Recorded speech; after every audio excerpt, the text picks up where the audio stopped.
한 주 동안 성령의 위엄으로 잘 사셨어요? 아니면 세상의 위엄으로 껐떡댔어요? 네.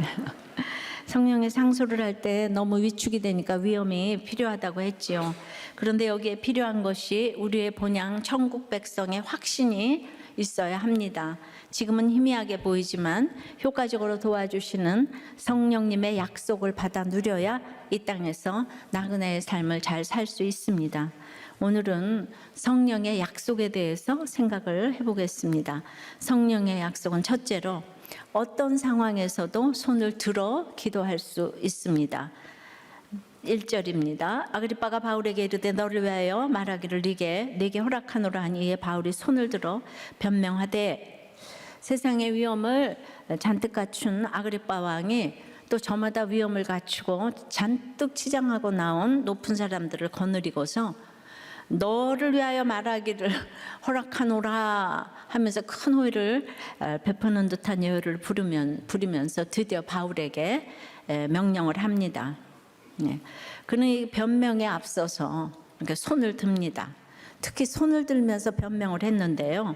이 손을 드는 행위는 당시 연설가들의 특징적인 행위이기도 했는데요. 여기에 쓰인 이제 들다라는 단어가 이제 에크테이노인데, 이 단어가 연설가의 손동작으로 쓰인 경우는 없어요. 그런데 지금 이 접견 장소에서 조사를 받는 입장에서 바울이 눈치도 없이 연설가의 이 멋들어진 동작을 했을 리가 없죠. 그러면 왕을 향한 경의의 표현일까요? 그랬을 수 있어요. 하지만 항상 우리는 구속사적인 의미를 찾아야 되는데, 그럼 성경에서 이렇게 찾아보면 이 단어는 성경에서 거의 예수님한테만 사용이 돼요. 병자를 고치실 때 손을 내밀어 고치셨는데 그때 이 단어로 표현됐어요. 마태복음 8장 또 12장에. 그래서 사도행전 4장 30절에서도 교회가 한 마음으로 기도할 때 손을 내밀어 병을 낫게 하옵시고 라고 기도했습니다. 그러니까 자기 방법이 아니라 주님의 모본을 따라서 사역하기 원한다는 이 결단의 표현입니다. 그러니까 내 힘이 아닌 하나님의 능력을 의지한다는 표시입니다.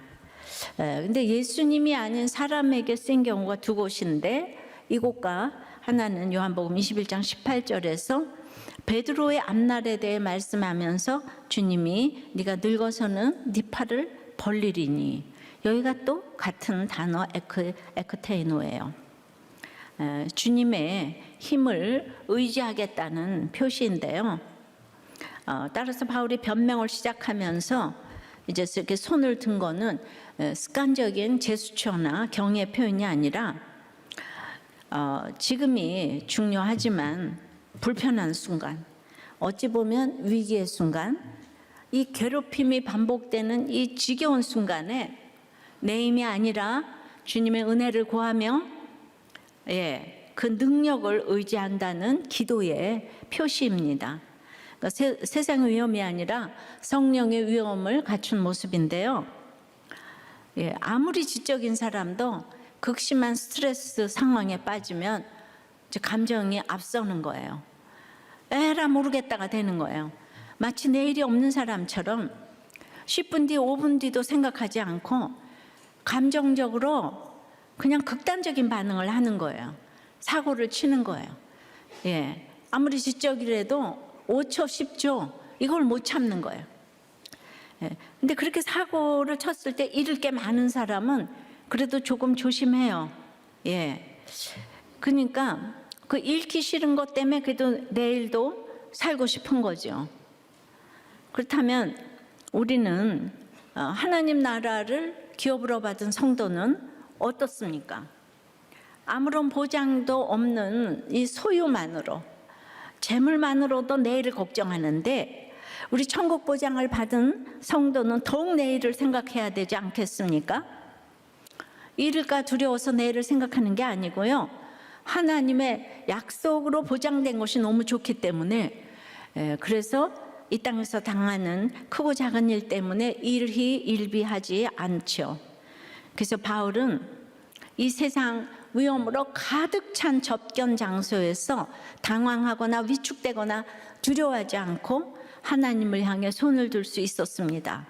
우리도 어떤 일을 당할 때 무릎 반사처럼 자동적으로 나오는 이 감정에 휩싸여서 반응하는데 갇혀 있어서는 안 되겠습니다. 거기서 손을 들고 나와야 합니다. 내 감정에 묶여 있을 것이 아니라 손을 들고 주님께 부르짖어야 합니다. 이렇게 어떤 상황에서도 손을 들어 기도할 수 있는 것이 성령의 약속을 받은 사람의 징표입니다. 그래서 그 약속이 이루어질 것을 믿고 기도해야 되기 때문에 우리에게 손을 드는 행위는 말씀을 펴는 거예요. 성경책 가지고 아무데나 펴는 게 아니라 공동체가 매일 함께 정해진 본문을 묵상하면서 그날 상황을 그 말씀으로 비춰 해석해야 합니다. 그 묵상 자체가 주님께 손을 높이 드는 것이고요. 그 말씀대로 기도하는 게 모든 적용의 시작이고요. 그 기도를 주님께 들으시고 응답하십니다. 네. 어제는 이제 배상을 하라고 그랬죠. 오늘은 전부 다 나그네 가난한 자를 불쌍히 여기고 이렇게 재판장을 이렇게 정말 잘 섬기라고. 우리는 그러지 못하죠. 오늘 수간하지 말라 그랬어요. 수간이 얼마나 더러운 거예요. 그런데 창세기 출애굽기에 있는 거예요. 수간이. 가난할 때는 수간 이런데 잘 살아질수록 그 성경에 그만 가장 악이 이걸 지금 유럽에서도 법으로 지정해 달라고 그러는 거예요. 수간을 완전히 법으로 허용해 달라고. 동성애를 허용해 달라고 그러더니 지금 수간을 허용해 달라고. 그러니까 인간은 하나님이 잘 살게 해줄수록 죄악이 관영되고 그 죄악을 이게 차별이라 그러면서 이거를 허용해 달라고. 오늘 성경 말씀에 나왔어요. 그러면 이걸 오늘 묵상을 손을 들고 높이 들고 하고 말씀대로 기도하고 성경에 나왔잖아요. 말씀대로 기도해. 말씀에 알아야 돼. 말씀이 이걸 죄라 그러잖아요. 그죠? 적용해 보세요.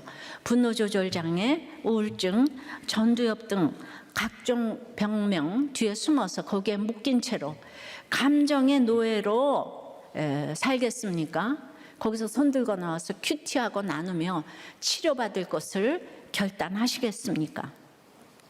자, 성령의 약속 두 번째는 어떤 일도 다행히 또 복으로 여길 수 있습니다. 2절 3절입니다. 아그리빠 왕이여, 유대인이 고발하는 모든 일을 오늘 당신 앞에서 변명하게 된 것을 다행히 여기나이다. 특히 당신이 유대인의 모든 풍속과 문제를 아심이니이다. 그러므로 내 말을 너그러이 들으시기를 바라나이다. 아그리빠 왕을 향한 바울의 변명 첫 마디는 당신 앞에서 변명하게 된 것을 다행히 여긴대요. 다행히가 뭐예요? 운 좋은 거? 행운 뭐 이런 거예요? 아그리빠가 유대인의 모든 풍속과 문제를 잘 알고 있는 전문가이기 때문에 그 앞에서 변명하게 된 일이 행운이라는 건가요? 그런 뜻보다는 다행이라고 번역한 말은 마카리오스, 즉 복되다라는 단어예요.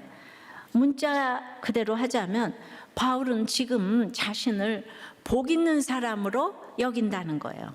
복 있는 자 하면 가장 먼저 생각나는 말씀이 팔복에 관한 주님의 말씀이죠. 심령이 가난한 자는 복이 있나니, 마태복음 5장이죠. 지겹게 반복되는 신문과 조사의 자리에 다시 선 바울은 왜 자신을 복 있는 사람이라고 여길 수 있었을까요? 5장 10절에 마태복음 5장 10절에 의를 위하여 이 박해를 받는 자는 복이 있나니 천국이 그들의 것임이라, 이 말씀을 기억했기 때문이죠. 그 지겨운 괴롭힘이 반복되는 이 땅에서 나그네로서 끝까지 사명을 감당할 수 있는 힘이 주님 때문에 박해를 받는 자에게 이제 천국을 주시겠다는 이 주님의 약속의 말씀에 있는 것이죠. 그래서 우리 주님께서도 하나님의 말씀을 듣고 지키는 자가 복이 있다 그랬잖아요. 그러니까 이 약속을 받은 인생 자체가 복된 인생임을 알면 어떤 일을 만나도 무슨 일을 만나도 그것을 다행히 여길 수가 있는 거예요. 세상의 눈으로 보면 불행한 일인데 성령의 약속을 받은 성도의 관점에서는 그 또한 복인 거예요. 그래서 고난을 축복이라고 고백할 수 있게 됩니다. 그래서 하나님의 말씀이 살았고 운동력이 있는 것이죠. 왜 복이 있는 것이죠? 바울은 어떤 상황과 환경에서도 복음을 전할 전도의 기회로 삼았어요. 그러니까 사도행전 9장 15절에 언급된 주님의 이름을 이방인과 임금들에게 전하리라는 말씀을 이루는 일이고 말씀을 이루는 일이기 때문에 오늘 붙어도 오늘 말씀대로 나가서 전하고 떨어져도 오늘 말씀대로 나가서 전하니까 이게 다행이고, 말씀을 듣고 지키는 자가 오늘 말씀대로 그게 이루어졌다 이러니까 이것을 이제 나가서 이렇게 얘기를 하니까 다행이고 복이 있다는 얘기예요. 말씀대로만 얘기하면 복이 있는 인생이에요. 바울은 예루살렘 성전에서 체포된 이후 로마로 이송되기 직전까지 모두 5번의 변론을 했어요. 그래서 이번 아그리빠 왕 앞에서 하는 변론이 이제 5번째인데 가장 길고 상세하고 논리적이에요. 더 신중하고 문법도 더 고전적이고 문체도 문학적이에요. 그러면서도 내용은 좀 더 간결하고 직설적이고 연설문으로는 훨씬 유창하고 예절이 갖춰졌다고 할 수 있습니다. 바울은 이전에는 자신에게 적대적인 무리들을 향해서 복음을 전했잖아요. 그런데 지금은 완전히 이전과 달라졌어요. 이번 변론은 청중들이 바울에 대한 노골적인 적대감을 갖지 않았을 뿐 아니라 가이사랴의 이 최상류 계층의 사람들이었어요. 그리고 바울 앞에는 유대 종교에 정통한 아그리빠 왕이 딱 서 있는 거예요. 그러니까 바울은 로마 황제에게 이미 상소한 상태였지만은 아그리빠가 변론의 기회를 줄 때 딱 거절하지 않았죠. 아그리빠가 친로마적이고 부도덕하고 악한 왕이었기 때문에 바울의 변론에 귀를 기울여 마음을 바꿀 가능성이 거의 없는 사람이었어요. 아그리빠 왕이 결코 법정에 앉아서 남을 판단할 만큼 윤리적이거나 공의롭지 못하다는 것을 너무도 잘 알면서도 오늘 출애굽기 말씀처럼 우리 재판장을 그렇게 함부로 여기지 말라고 하잖아요. 그 악한 사람을 돌이킬 그 은사가 거기 또 있는 거예요. 그래서 세상법에게 순종하라, 그 얘기가 나오지 않은 윗질서. 그러니까 아그리빠에게 결코 무례하지 않고 배타적이지도 않고 친절하게 자신의 지나온 행적과 신앙을 변명한 거예요. 그러니까 우리나라 모든 위정자들이 성경을 알아야 되는 거예요. 그러니까 사람을 이렇게 함부로 여기면 안 되는 거예요. 누구든지. 그러니까 이 지금 바울이 무죄를 입증하기 위해서 그랬을까요? 그렇지 않죠.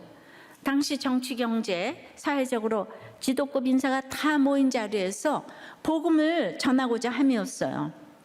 지금까지 산과 바다를 넘어서 소외되고 가난한 자들에게 복음을 전하느라고 매진했지만 복음은 그들에게만 필요한 게 아니잖아요. 부자들이라도 구원받아야 할 불쌍한 영혼이라는 것을 알았기 때문에 다시 없을 이 기회를 이용해서 복음을 전하고자 함인 것입니다. 5번 전하는데 아무도 안 믿어요. 그거 왜 전하나? 2000년 동안 기록으로 남아서 우리가 믿잖아요. 이거 여러분들이 그렇게 이거를 안 사시면 이제 후대가 지금 귀한 줄 아시고, 그러니까 기록으로 남겼기 때문에 바울의 이 모든 변론이 기록으로 남겨졌기 때문에 우리가 믿고, 그 당시 부자들은 안 믿었어도 후세의 사람들이 이렇게 믿게 된 거죠. 그런데 유대의 풍속과 문제의 전문가인 아그리빠 왕에게 바울은 뭐라 그러냐면, 내가 너무 다행이다, 복으로 여기지만 그러므로 내 말을 너그러이 들으시기를 바라나이다. 너그러이는 신약에서 여기만 쓰인 단어인데요, 그 뜻이 뭔가 하면 인내하며 견뎌야 하는 일을 중간에 그만두지 말고 끝까지 잘 참고 들으라, 이 얘기예요. 그러니까 힘든 일을 너그럽게 잘 당하라는 말인데, 지금 바울은 아그리빠 왕에게 자기 말을 인내하면서 들어달라고 청을 했어요. 이해를 돕기 위해서 비교를 해보겠어요. 24장 사도행전에서 대제사장 아나니아가 고용한 변호사 더들로가 벨릭스 총독 앞에서 바울을 고소하면서 벨릭스 총독, 당신을 더 괴롭게 아니하려 하여 우리가 대강 여짜옵나니 관용하여 들으시기를 원하나이다 했어요.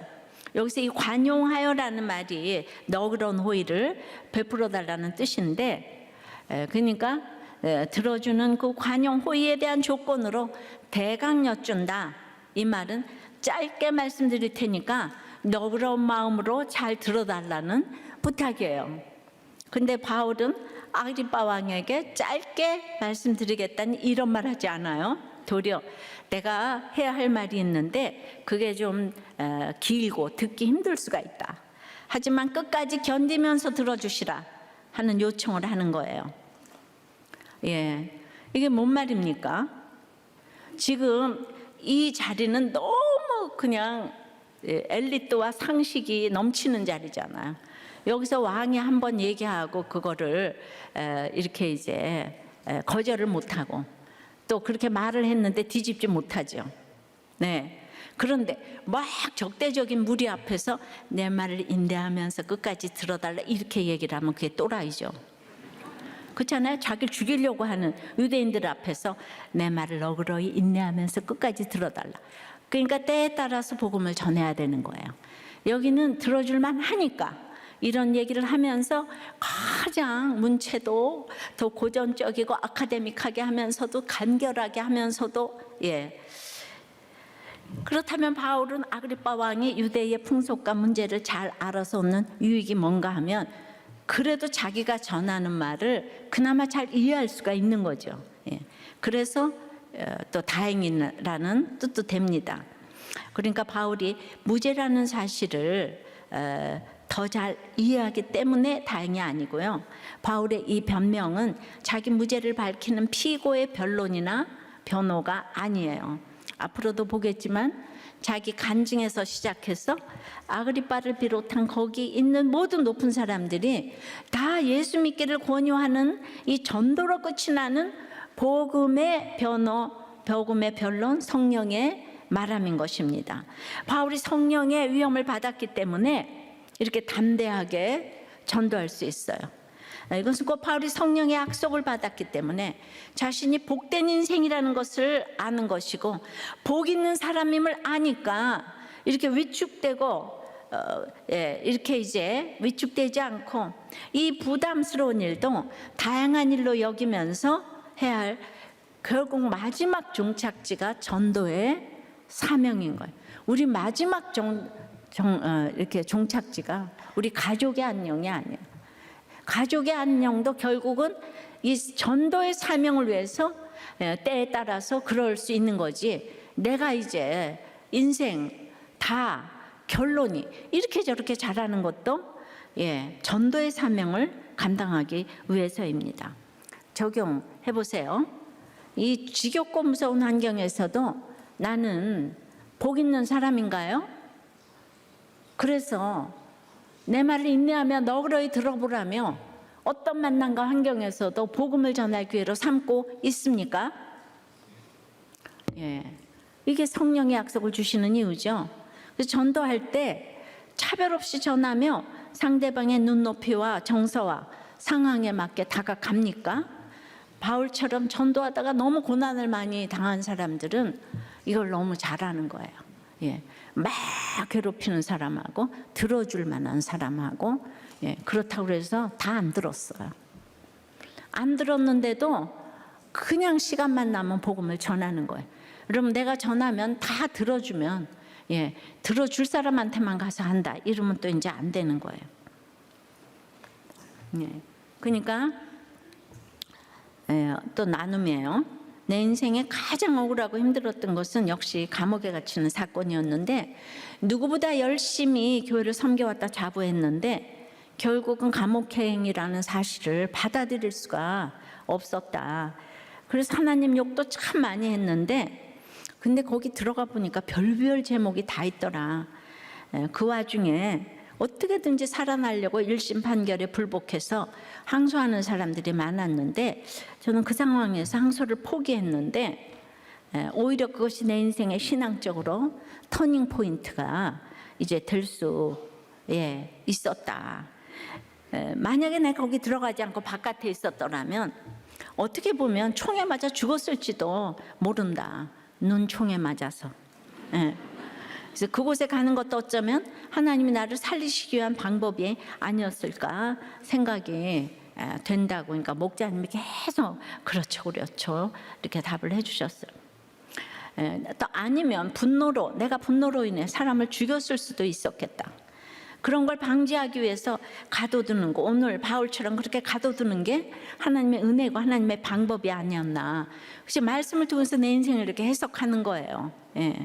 너무 억울하고 환장할 것 같았는데 막 참을 수 없으니까, 교회에서 이런 일이 일어나니까 그냥 혈압이 200 이상 올라가서 병원에 실려가는 일까지 있었는데, 그 상태에서 내가 이 옥에 들어오지 않았다면 분명히 내가 사고를 쳤을 것 같다. 여러분, 이렇게 말씀을 봐야 성령의 약속을 생각하며 내 사건이 너무나 다행이고 복으로 생각되는 역사가 일어나는 줄 믿습니다. 내 감정을 우리는 조절을 못해요. 그러나 어떤 상황에서도 또 이제 기도하는 거예요. 급한 상황에서도 손을 들고 기도하는 거예요. 그런 걸 복으로 여기게 되는 놀라운 역사가 일어나는 거예요. 어떤 상황에서도 기도하면 복으로 여기게 됩니다. 성령의 약속 세 번째는 기복의 약속이 아닌 팔복의 약속입니다. 4절부터입니다. 내가 처음부터 내 민족과 더불어 예루살렘에서 젊었을 때 생활한 상황을 유대인이 다 아는 바라. 일찍부터 날 알았으니 그들이 증언하려 하면 내가 우리 종교의 가장 엄한 팔을 따라 바리새인의 생활을 하였다고 할 것이라. 이제도 여기 서서 신문 받는 것은 하나님이 우리 조상에게 약속하신 것을 바라는 까닭이니 이 약속은 우리 12지파가 밤낮으로 간절히 하나님을 받들어 섬김으로 얻기를 바라는 바인데, 아그리빠 왕이여, 이 소망으로 말미암아 내가 유대인들에게 고소를 당하는 것이니이다. 바울은 어린 시절 예루살렘 유학해서 엄격한 율법 교육을 받았지요. 그 최고의 율법 교사인 가말리엘에게 배웠어요. 그래서 어릴 적부터 그를 알았던 친구들이 지금 있다고 하네요. 그러니까 동창동문이 있는 거예요. 게다가 바울이 우등생이잖아요. 근데 여러 영갑자보다 유대교를 지나치게 믿었대요. 갈라디아서 1장 14절에 보면. 내 조상의 전통에 대해 더욱 열심히 있었다. 또 빌립보서 3장도 보면 히브리인 중에 히브리인이라고도 했어요.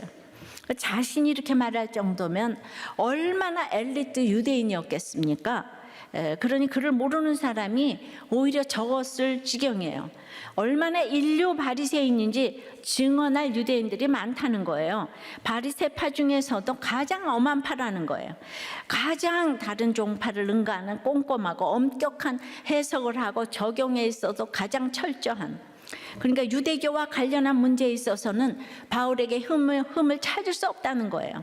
바울은 예수 믿기 전까지 평생을 바리새인의 생활을 평생을 바리새인 그 자체로 산 사람이었다는 거예요. 그런데 왜 그 유대인들에게 고소를 당해서, 자기 유대인 중에 유대인인데 왜 몇 년을 이렇게 감옥에서 피고로 살고 있는지, 왜 황제에게 상소를 하고도 내가 이렇게 재차 신문을 받는 자리에 서 있는지, 이 질문에 대해서 바울이 스스로 답을 하는 거예요.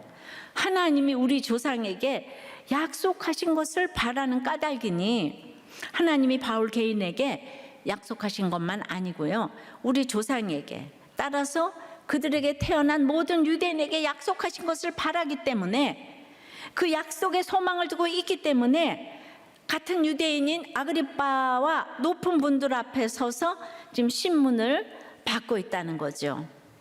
지난주 본문에서 베스도가 죄목도 없이 이렇게 무리한 일로 바울을 보낸다고 그랬어요. 죄목도 없이. 근데 바울이 말하는 이 내용도 사실 참 무리한 일입니다. 하나님의 약속은 아브라함 때부터 백성에게 주신 것인데, 그래서 바울이나 다른 유대인들은 사실 똑같이 약속을 받은 백성이고, 이스라엘 12지파 전체가 밤낮으로 간절히 하나님을 받들어 섬김으로 이제 얻기를 소망해요. 똑같아요. 그런데 그렇게 똑같이 간절히 섬기던 그들이 딱 둘로 나뉘어졌다는 거예요. 바울 대 유대인. 똑같이 하나님의 약속이 이루어지기를 간절히 바라는 백성인데 간절히 섬기다가 한쪽이 다른 쪽을, 그것도 여럿이 한 사람을, 그것도 유대인들이 이방인 로마 황제에게 고소를 하는, 로마 사람들에게 고소를 하는, 이런 참 무리한 일이 일어났습니다. 이해가 안 되는 일이 일어났습니다. 그러면 바울도 로마 황제에게 이렇게 상소하지 않았냐? 근데 바울은 2년 동안 참고 참았죠. 유대인들이 고소하는 정도가 아니고 죽이려고 했잖아요. 먹지도 자지 않고. 그러니까 할 수 없이 복음을 위해서 마지막에 로마 시민권을 썼죠. 그러면은 이해가 안 되는 차이가 어디 있을까요? 바울은 이 약속이, 이 성령의 약속이 나사렛 예수에 의해 이루어졌다고 믿지만 바울을 고소한 유대인 지도자들은 나사렛 예수를 믿지 않습니다. 왜 안 믿을까요? 하나님이 자기 조상과 약속하신 약속이 무엇일까요? 과거 이스라엘 백성이 애굽에서 노예로 있을 때, 요즘 출애굽 이렇게 보잖아요. 하나님께서 그들을 위해 하셨던 것처럼 학대받는 그들을 구원하기 위해서 메시아로 오실 것이라는 약속이었어요. 그러니까 여기에 약속은 정치적인 메시아를 소망하고 있는 거예요. 그러니까 그들이 생각하는 약속은 기복이기 때문에 지금 출애굽했는데도 모세를 계속 그냥 비난하잖아요. 왜 애굽에 둬서 고기를 먹게 하지 데리고 나왔냐. 끊임없이 기복으로 가 있어요. 그러니까 이스라엘이 풍성한 나라가 되고 온 세상을 다스리는데 거기에서도 유대인은 군림하는 지도자가 돼야 된다는 거예요. 그래서 잘 먹고 잘 사는 그런 기복의 약속이 이루어지기를 기다리고 또 기다립니다. 그런데 그런 엄청난 약속이 인간적으로 아무런 볼품없는 나사렛 출신의 청년에 의해 이루어졌다는 것을 믿고 싶겠습니까? 기복의 약속을 바라고 있기 때문에 성령의 약속을 이루신 죽었다가 살아난 예수님을 믿지 못합니다. 우리도 예수 잘 믿어서 부자 되고 공부도 잘하고 최고의 자리에 가서 막 사법, 입법, 행정부의 최고의 수장이 돼서 하나님 영광 돌리기를 기다리고 또 기다리고 있죠. 그런데 망해서 끔찍한 사람이 잘 믿는다는 말을 믿고 싶지가 않아요. 여기서 이렇게 간증할 때마다 나는 저런 거 너무 싫어. 우리가 살인자 고재봉 지존파가 믿었다는데 그런 하나님 나 믿고 싶지 않지, 이래 되는 거예요. 그래서 간증을 여러분들이 자꾸 비하해요. 여기서 간증하는 거를. 그러니까 생각해 보세요. 그 당시 예수님이 로마 나라가 정하는 법으로 십자가로 처형을 당하셨다고요. 누가 믿고 싶겠어요? 가장 최악의 극형을 지금 처한 그 청년 예수가 구세주라 그러니까 누가 믿고 싶겠어? 이게 설득이 좀 돼야 돼요. 믿고 싶지 않은 거야. 우리들 교회가 가는 길도 아주 좁은 길이에요. 바울 또한 그들과 같이 열심으로 소망을 가지고 하나님을 이렇게 똑같이 받들어 섬겼어요. 기복이라는 것조차 모르고 그냥 기복의 가치관에 가득하여서 하나님을 받들어 섬기는 열심으로 교회를 잔멸하려고 담에색으로 가던 중에 주님께서 만나 주셨어요. 그리고 그냥 간단하게 결론을 내리면 그 무시하던 나사렛 예수가 주님이심을 알게 되었어요. 이건 성령이 함께 하셔야 되는 거예요. 좋은 공동체 만나 양육도 받았고 또 광야에서 주님과 독대하며 훈련 받았습니다. 그리고 이제 자기 죄가 얼마나 큰지 알았기 때문에 이런 기복이라는 말조차 바울은 올릴 수가 없어요. 그래서 목숨을 아끼지 않고 십자가의 길, 고난의 길을 따라 복음을 전했습니다. 그러니까 우리가 기복적 관점으로 볼 때는 참 박복한 길이에요. 근데 바울은 그 길을 따라 갔어요. 그리고 이제 2년째 감금된 피고로 선 자신을 복 있는 사람이라고 간증을 하는 거예요. 복의 개념이 완전히 바뀌었어요. 기복에서 팔복으로 변했어요. 인생의 가치가 율법에서 복음으로, 세속사에서 구속사로 바뀌었어요. 그래서 하나님의 약속의 핵심이 나사렛 예수이심을 주님을 만난 이후 알게 됐습니다. 그러니까 우리들 교회 특징은 처음에 와서 다 말씀이 안 들린다는 거예요. 다 울며불며. 그러니까 제 설교 듣고 정착하지 않아요. 목장에서 해석해줘서, 목장에서 앞서간 증인들이 이 정말 아끼지 않고 해석해줘서 다 사람 만들어놨지요. 제 설교는 아무도 못 알아들어요. 방언하고 있어요. 그래서 날마다 죄인지도 모르고 저를 그렇게 욕을 해대요. 함부로 욕을 해요. 아줌마가 소리를 지른다는 등, 시끄럽다는 등, 소리만 들어도 그냥 골치가 아프다는 등, 그런 얘기를 그냥 목장에서 맘대로 해요. 제가 그래서 지금 오래 살아요. 그러니까 이해가 되시죠? 예, 그 십자가에서 처형당한, 그리고 저는 아줌마, 여자, 이런 설교가 말이 안 돼. 구세주 대단한 사람이 이렇게 우리의 구세주지, 어떻게 목수의 아들이 구세주야. 저 여자 목사가 어떻게, 전 여자 목사니까 저거는 까짜야, 까짜. 지금 이렇게. 그러니까 조금씩은 제가 이해가 되는 거예요. 지금 항상 성경이 내 말씀이니까. 바울이 성령의 약속을 붙들지 않았다면 지금 이 지겹게 반복되는 신문 자리에 또 서 있다는 상황에서 어떻게 이렇게 위험 있게 간증할 수 있겠어요. 그저 억울하고 힘들고 지겹고 그래서 이제 하고 싶은 말도 없었을 거예요. 하지만 바울은 또 신문을 받는 그 상황에 주목하지 않아요. 그냥 내가 왜 이렇게 신문을 받는지 하나도 따지지 않아요. 바울은 오직 주님이 말씀을 통해 약속하신 것에 소망을 주는 거예요. 예. 그러니까 저도 이제 말씀 묵상 가정 중수, 거기에다만 소망을 두는 거죠. 지금은 모르나 후에는 알리라. 또 이 말씀 묵상이 살 길이라는 확신이 있었고요. 그래서 어떤 상황에서도 바랄 수 있는 소망은 오직 하나님이 주신 약속임을 이제 믿었다 그랬죠. 그러니까 성령의 약속은 기복의 약속이 아니라 팔복의 약속이에요. 성령이 임하시면 권능을 받고 사마리아와 땅끝까지 이르러 내 증인이 되리라 그랬잖아요. 그러니까 이 권능이 무엇을 위한 권능이에요? 지도자, 권력자, 왕이 되는 권능 아니죠. 땅끝까지 이르러 예수님 전하는 증인. 증인은요, 마르티스라고 너무 유명한 단어, 순교자. 세상에서 예수님의 증인이 당하는 핍박의 결과 중 가장 마지막에 순교인데, 이 핍박이 얼마나 당연한 것이었으면 증인 이퀄 순교자라는 공식이 성립할 정도가 되었겠어요. 예, 예수님을 전하려면 순교자인 거예요. 세상이 예수님을 미워하는 게 너무나 당연하기 때문에, 예, 다 똑똑할수록 예수님의 대적으로 살았다 그러잖아요. 그 예수님을 전하는 증인이 죽음에 이를 만큼 핍박을 받는 것도 무리한 일이 아니라고요. 예, 그만큼 핍박을 받는 만큼 세상의 악과 음란이 드러나는 그게 지점이에요. 결국 성령의 약속대로 받은 모든 권능은 오직 예수님의 증인이 되라고 주시는 권능이에요.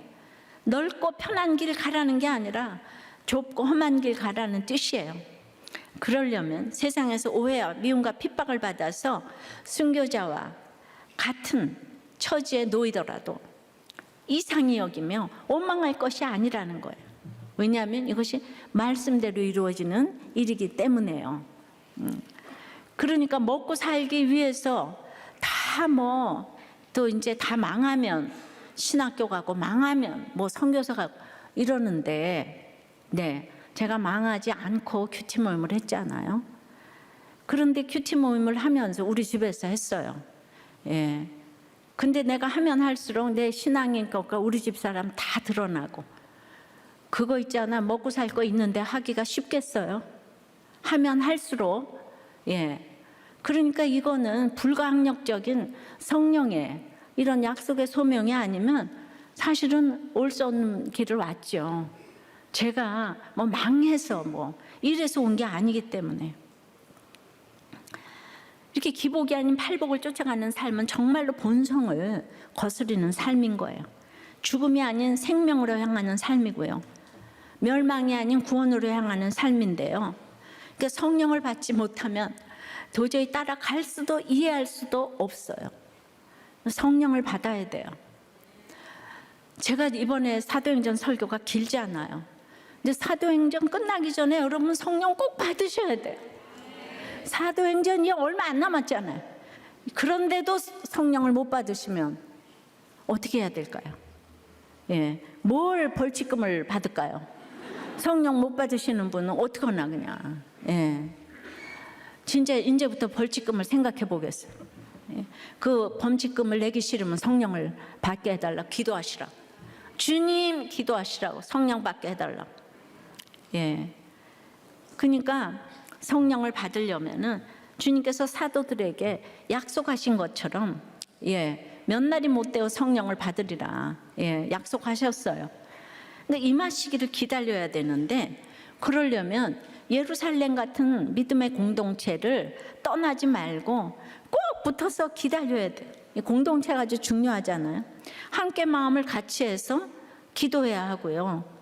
또 이제 모여있던 사람들이 그랬던 것처럼 이게 날마다 묵상함으로 인도함을 받아야 되는 거예요.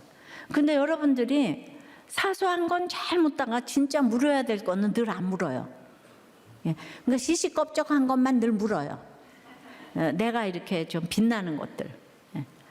진짜 물어야 될 거를 이렇게 안 물으면은 성령의 약속이 이루어지질 않아요. 그러니까 성령의 약속이라는 것이 이렇게 소유, 기업, 이런 그 약속이 그게 있고 또 하나는 이렇게 이제 그 예루살렘과 사마리아 땅끝까지 이르러 내 증인이 되리라. 그 다음에 몇 날이 못 돼요. 이제 그 성령을 받으리라. 이게 약속이잖아요. 약속.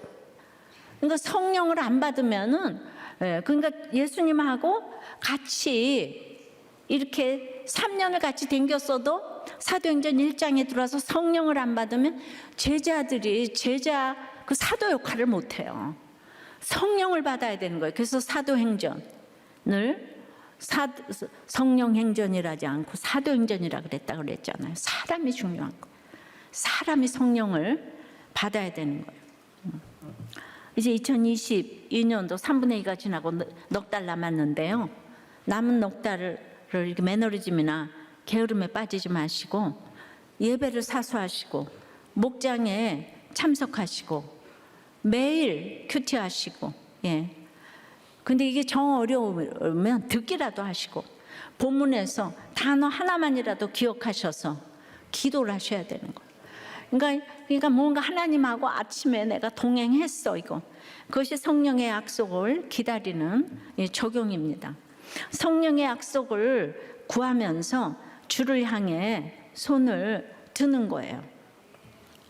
그 손을 성령님이 꼭 잡아 약속하신 성령을 부어주실 줄을 믿습니다. 날마다 여러분들 성령 받기 위해서 지금 사도행전 할 때마다 성령 받으라고 제가 그랬죠. 근데 여러분들 어쩌면 그렇게 지금 그러고 계세요. 말씀이 안 들리니까. 안 들리면 무서워요. 적용해 보세요.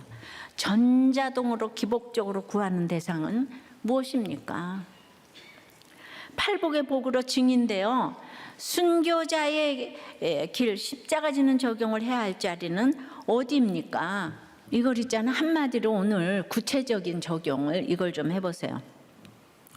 로또라도 당첨되면 여러분은 교회에 잘 붙어 있겠습니까? 산으로 들러 세상으로 떠나겠습니까?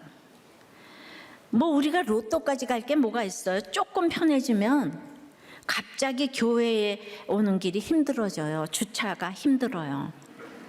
그리고 아이 공부도 손해보는 것 같고 그래서 가까운 데로 떠나야겠다 하는 분들이 계신 거예요. 로또까지 갈 것도 없어요. 애가 대학교부터도 떠나고 싶고 그냥 이런 무시무시한 예수님의 십자가 간증 듣기 싫어요. 나사렛 예수 청년의 그 사람이 메시아라는 거 듣기 딱 싫어요. 그냥 멋있는 사람이 잘 됐다 하는 얘기만 듣고 싶지. 이게 제가 성경에 없는 얘기하는 게 아니잖아요, 그죠? 한결같이 얘기를 수십 년을 제가 해왔습니다. 조금 편해지면 다 힘들어요. 힘들지 않은 게 없어. 힘들어. 떠나야 되겠어. 그러니까 우리가 이제 어떤 분이 붙어 있는지 좀 오늘 또 이제 나눔을 좀 들려드리겠어요. 이거 목장 나눔이에요. 정말 변할 것 같지 않는 딸 때문에 지치고 낙심이 되는데 그래도 결국 말씀으로 힘을 얻고 성령의 약속을 붙들고 자유함을 지금 이제 알게 된다는 나눔인데요. 예. 이제 목자님과 권찰님, 남편과 아내의 나눔을 주로 좀 읽어드리겠어요. 제가 요즘 많이 의심하는 건 내 딸들이 진짜 변할까? 이 딸 둘이 날마다 주먹 싸움을 하는데 서로 너무 미워하고 있으니까 저도 애들 쳐다보기도 싫고 그래서 그냥 방임하고 포기하는 것 같다고. 예. 여기가 아주 다 엘리트예요. 다 선남 선녀입니다. 그러니까 아내가 우리 딸이 아빠에게 자기는 사각턱이니까 보톡스를 해달라고. 애들이 다 이쁘다고요. 예.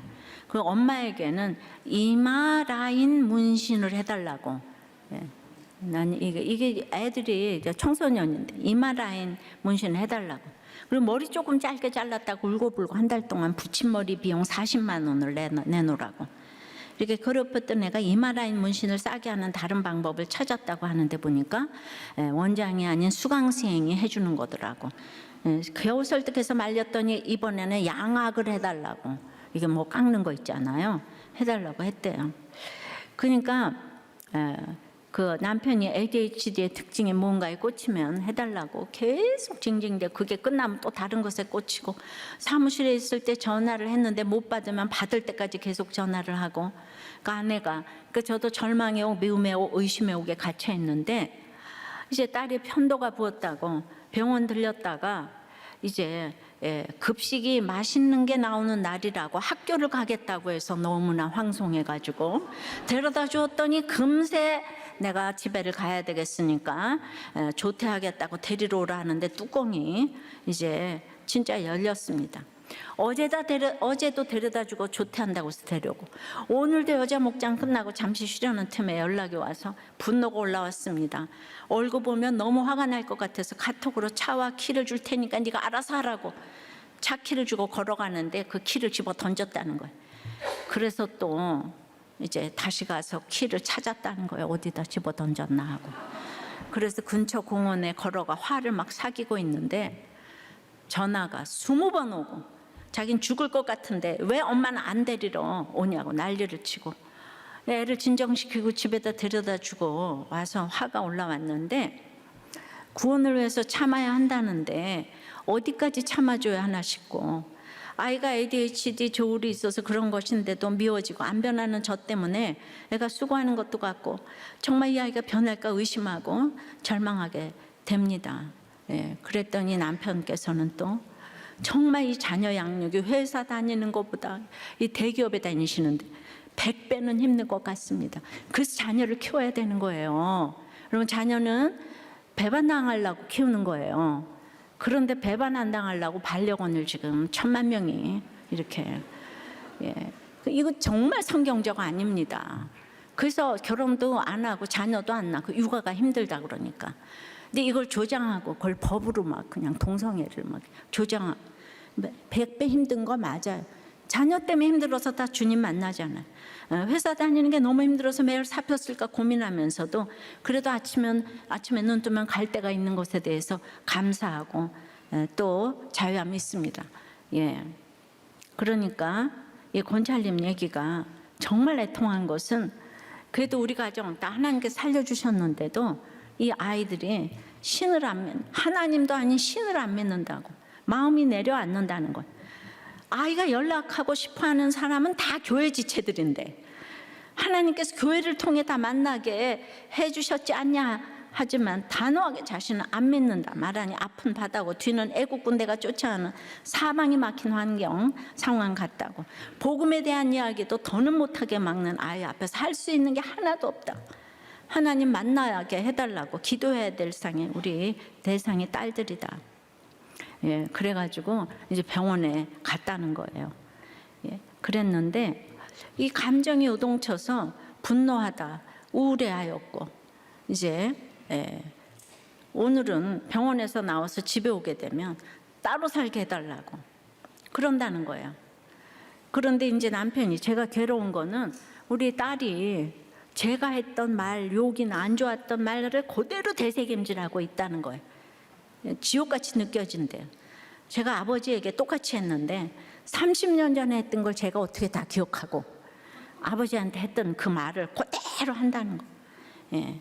그래서 정말 아주 내가 아버지를 미워하고 죽이고 싶은 모습들을 그대로 이제 딸들에게 받으면서 이러니 집에도 있기가 힘들고 회사도 힘들고 진짜 갈 데가 없다.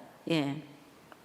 그래서 제가 이 목장 나눔을 읽어보니까 좀 이렇게 목자이시지만 아빠가 엘리트이고 대기업에 다니시니까 거기에 속을 수가 있을 것 같아요. 그래서 방임하고 포기한다 그러고 아빠도 자책, 충동, 뭐 소리 지르고 뭐 부딪히고 자기 자신에 대해서 절망하고, 근데 아이들 탓만 할 수 없는 것이 자기도 방종한 삶을 살고 있다고 그래요. 예, 그리고 아이들이 아빠랑 같이 살 자신이 없다고, 또 그 아빠의 사과와 미안한 마음을 계속 전해도 거기서 대화 진전이 안 된다고 하니까 아빠도 이제 감정에 숨지 말고 좀 더 적극적으로 아이들과 같이 가서 병원에서 상담해보고 나도 아프다고 인정을 하면 아이들에게 도움이 되지 않을까 싶어요. 아빠는 너무 대기업 다니고 엘리트니까 나는 아프지 않다 이렇게 하시면 안 될 것 같아요. 그럼에도 불구하고 이런 상황에서 누가 기도하고 누가 복이 있다 외치고 특히 팔복을 부르짖겠습니까? 선남 선녀가 이렇게 기막힌 환경에 있으니까 서로 목자가 돼서 예배를 사랑하고 다른 사람들을 섬기는 그 자리에서 정말 이렇게 약속을 붙들고 가시는 복 대신 복 있는 인생이라고 본인들이 이렇게 이제 언급하고 걸어가는 줄 믿습니다. 우리 이렇게 내놨으니까 또 여러분들 기도해 주시기를 바라고요. 예, 이렇게 그러니까 우리는 이렇게 듣기도 싫어요. 예수 믿는데 애들이 왜 속을 새겨 이러잖아요. 인생이 짧아야 우린 천국에 가야 되는 거예요. 아셨어요? 이 짧은 인생께 천국에 가게 하는 이 식구들이 가장 공로자고 이 환경이 가장 공로자이기 때문에 내가 오늘 복이 있다고 외치는 것입니다. 할렐루야. 아버지 하나님, 우리가 약속의 자녀인데도 그것을 믿지 못하고 이렇게 순간순간 감정의 노예가 되어서 참으로 모든 각종 병명 뒤에 숨어서 이 땅에 인본주의로 정말 더 세상을 의지하여서 이렇게 그냥 우리의 그 감정을 정말 꽁꽁 숨겨두고 거기에서 이제 날마다 힘들어하는 우리들인데 이제 거기서 나와서 손을 들고 기도하며 그래서 구체적으로 나를 인식하며 치료받기로 결단하는 우리가 될 수 있도록 주여 인도하여 주시옵소서. 아버지 하나님, 정말 감정의 조절이 안 되는 것은 배우자뿐만 아니라 그걸 품지 못하는 우리 자신도 감정의 조절이 안 되는 아버지 하나님, 그런 사람이라는 것을 깨닫고 이렇게 치료를 받음으로 이 모든 사람들과 같이 눈높이를 맞추며 갈 수 있도록 주여 인도하여 주시옵소서. 그러므로 내가 이런 말씀을 듣고 정말 큐티를 할 때 내가 복 있는 사람이라고, 아파서 안 아파서가 아니라 이런 말씀을 듣고 해석할 수 있어서 복 있는 사람은 이라는 이 인식을 가질 수 있도록 주님 역사하여 주시옵소서. 우리는 날마다 아버지님 기복이 뭔지도 모르고 이렇게 가다가 죽고 싶고 힘들고 하는 모든 것들이 기복이라 모든 것을 갖춘 것 같아도 얼마나 아그리빠 버니게가 아버지 하나님 그 인생이 허무한 것을 우리가 보지 않습니까? 기복으로 열심히 살아도 결국은 아무것도 결론이 남는 것이 없다는 것을 알게 하여 주시옵소서. 오늘도 말씀으로 이 세상은 너무나도 수간을 법으로 법제화해달라고 하고 이런 가운데서 우리는 아무것도 몰라서 차별금지법이 뭔지도 모르고 아버지 하나님 그렇게 우리가 모르니까 사단은 점점 더 정말 그 난리를 치는데 우리가 성령의 약속이 딴 것이 아니라 이렇게 말씀이 이루어지는 것이기 때문에 우리가 말씀을 알아야지 말씀대로 기도하고 말씀대로 손들고 말씀대로 믿지 않겠습니까? 이런 복 있는 삶을 살 수 있도록 주여 인도하여 주시옵소서. 우리 나라를 불쌍히 여겨 주시옵시고 아버지 하나님 우리 가정을 불쌍히 여겨 주시옵시고 내 자신을 불쌍히 여겨 주시옵시고 아버지 하나님 내가 온전히 서 있을 때 가정이 서 있고 회사가 서 있고 교회가 서 있고 나라가 서게 될 줄을 믿습니다. 아버지 하나님 우리가 제대로 쓸 수 있도록 역사하여 주시옵소서. 오늘 집집마다 이렇게 말이 안 되는 아버지 하나님 이런 어려움을 겪지만은 수도 없이 같은 말을 반복하는 바울을 생각할 때 우리는 내 식구들 때문에 내 삶의 결론으로 그런 똑같은 말을 또 하고 또 하고 또 하는데 아버지 하나님 우리가 무중력 상태에서 기복이 팔복의 가치관으로 바뀌어서 아버지 하나님 내가 둥둥 떠가는 이 가치관을 가질 수 있도록 역사하여 주시옵소서. 그것이 다른 사람들에게 보일 수 있도록 역사하여 주시옵소서. 오늘 이제 이 모든 설교에 등장한 우리 모든 식구들 찾아가셔서 불쌍히 여겨 주시옵시고 성령의 약속이 이루어지는 모든 식구들이 될 수 있도록 역사하여 주시옵소서. 예수 그리스도 이름으로 기도드리옵나이다. 알코올과 일중독으로 이혼 직전에 있던 저희 가정은 2014년 매주 목사님의 구속사 말씀과 여수에서 광주까지 목장을 다니며 살아났습니다.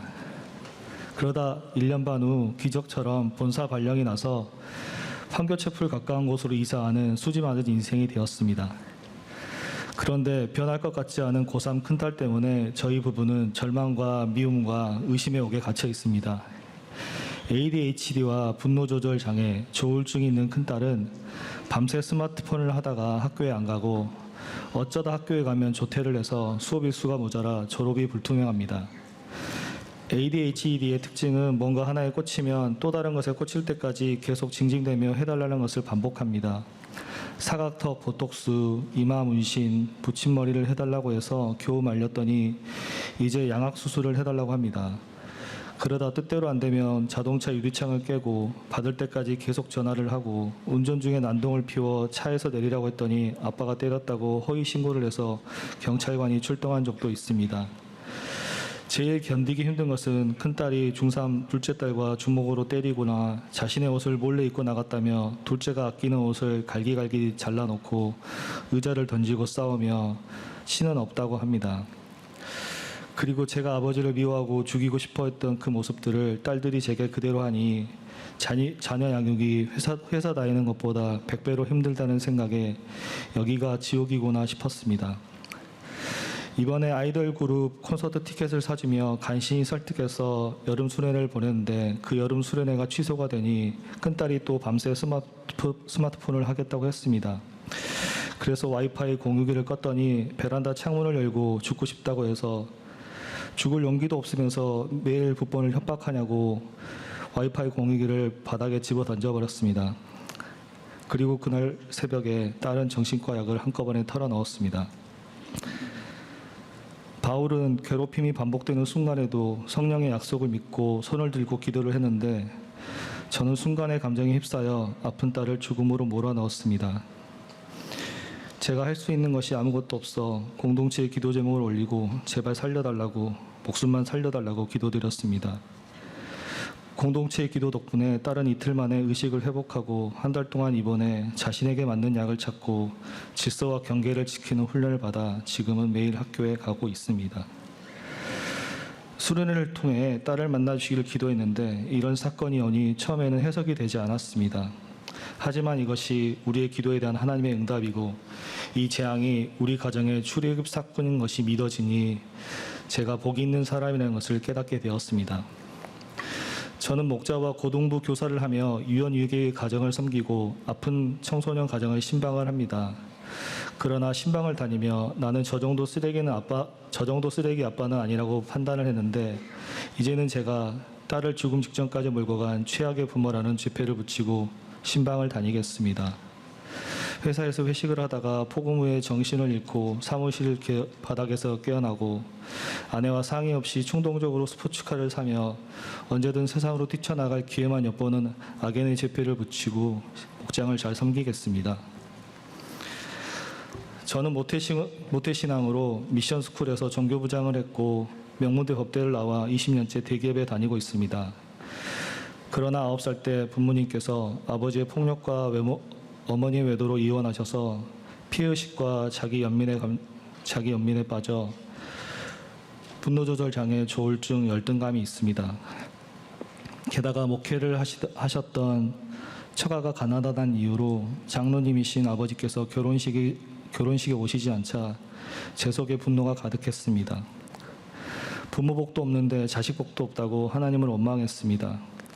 하지만 그 부모님의 수고로 예수를 믿고 큰딸의 수고로 공동체에 묶여가니 최고의 부모와 자녀임이 인정이 되고 와 할렐루야가 됩니다. 목사님 처방대로 치료받기를 결단하고 약도 먹고 상담도 시작했습니다. 감정의 노예로 살다가 나도 죽고 자녀도 죽일 뻔한 지인을 살려주시고 팔복의 약속을 쫓아가게 하시는 하나님 감사합니다.